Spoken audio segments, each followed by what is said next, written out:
Evening, peoples. I'm Pastor Leia, and this is my co-host Ginger Snap, who is very happy to have just had a can of salmon, which is why she has agreed to join me in our living room for our, I believe, 13th installment of our series on the 12 apostles, because why would there be 12 in a series of 12? That would be silly. Math is weird.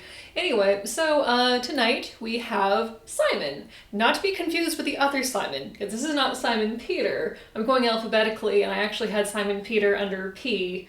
Anyway, so we had Philip last week. So anyway, Simon, the other Simon, and yes, this is indeed becoming a very annoying recurring theme, and in my personal humble opinion, I think it would have been cool if Jesus could have had more diversity in the names of his friends, so that this sort of thing didn't just keep happening. I am just saying.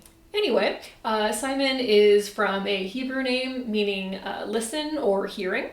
And apparently it was the most common name for Jewish men in first century Roman Judea, which actually, now that one thinks about it, makes it a bit surprising that there are not more Simons. It's just, all of the Johns. It's fine.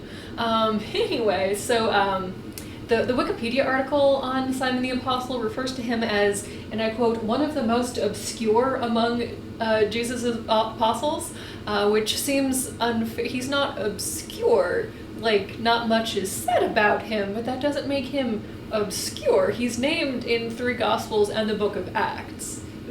But whatever. That's what you get from, starting with Wikipedia before going to other sources.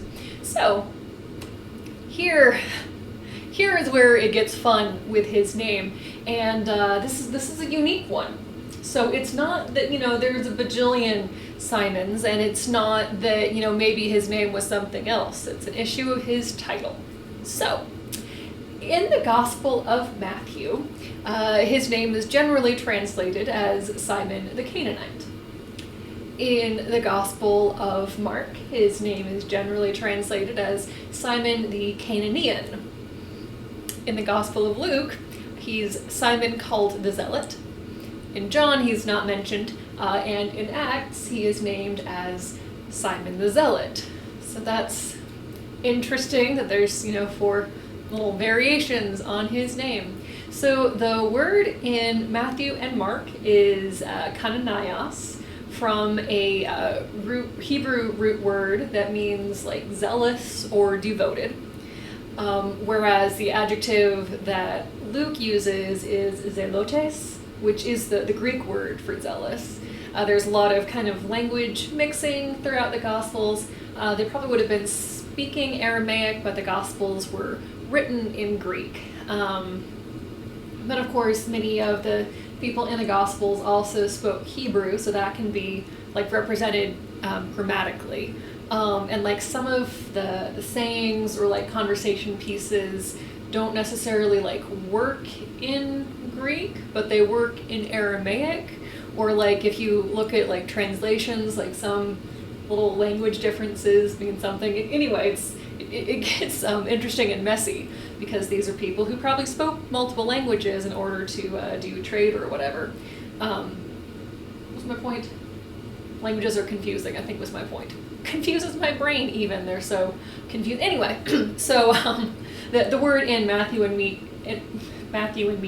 Mark is from a Hebrew word for zealous or devoted, ardent, whatever, whereas Luke is using a Greek word that means the same thing. So how come kananios becomes Canaanite or Canaanean? When to say that someone was from Cana, the word would have been kanaios, not kananios. So there's an extra syllable in one, and they're not the same words.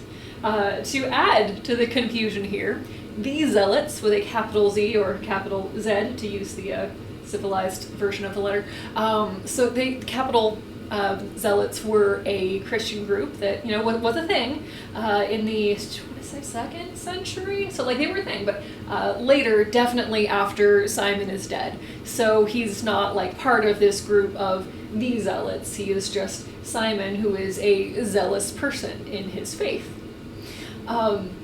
Yeah, so at some point, I believe it was the fault of Jerome, who translated the Bible into Latin. Cananias became translated as from Cana, even though that's not what the word means. So basically, I imagine that since Simon comes up so infrequently, it's not that, the eighth time you're like, wait, no, shoot, I did that wrong. Did I go back and nope, got to fix that, because it's just, the one time, and then goes off to other people and stories. Anyway, so I'm sure that Jerome was like, late at night, it was getting dark, and the candle's going out, it's ready for bed, and so he just, accidentally misreads Cananias as Canaias, I assume, and then that basically typo got carried off into perpetuity, I suppose? I don't...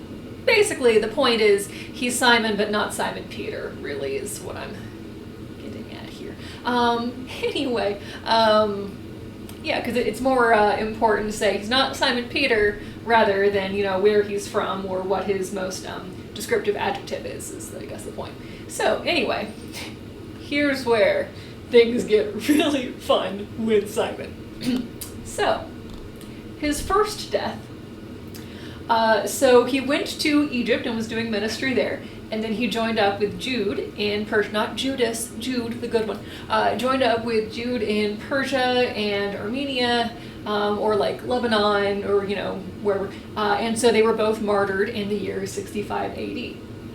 The second option for his death is that he was crucified in Jerusalem because he was the bishop there. His third death, according to an Eastern tradition, Simon traveled to what is now Georgia on a missionary trip, and he died there. His fourth death, according to Christian Ethiopians, is that he was crucified in Samaria, which is, of course, where the Samaritans come from. His fifth death is that he was sawed in half in Persia. His sixth death is that he was martyred in Caucasian Iberia. His seventh death is that he died peacefully at Edessa. His eighth death is that he was crucified on May 10th, the year of our Lord, 61, by the Roman, that's a very Latin name, anyway, in what is now modern-day Lincolnshire in Britain. Because, according to some stories, he went to England, as one does, and did ministry there. So, yeah, so little is known about this guy, Simon, that there are 8 very different stories about how he died. The most well-known one, though, is that he was sawed in half, which is the reason why he is the patron saint of sawmen, which is a new word to me today, but people who use saws are sawmen. He's also the patron saint of leather workers and woodcutters, because, saws and the chopping down of trees.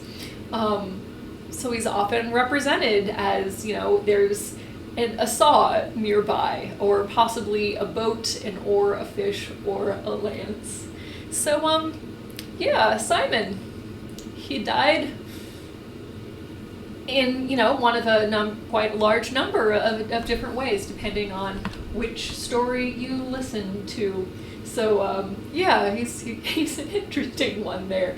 I love that, there's so little agreement on where he went or how he died. There's so little of him, actually in the source material that he gets a whole bunch of different endings, I think is rather delightful. Anyway, so that's Simon, not to be confused with the other Simon.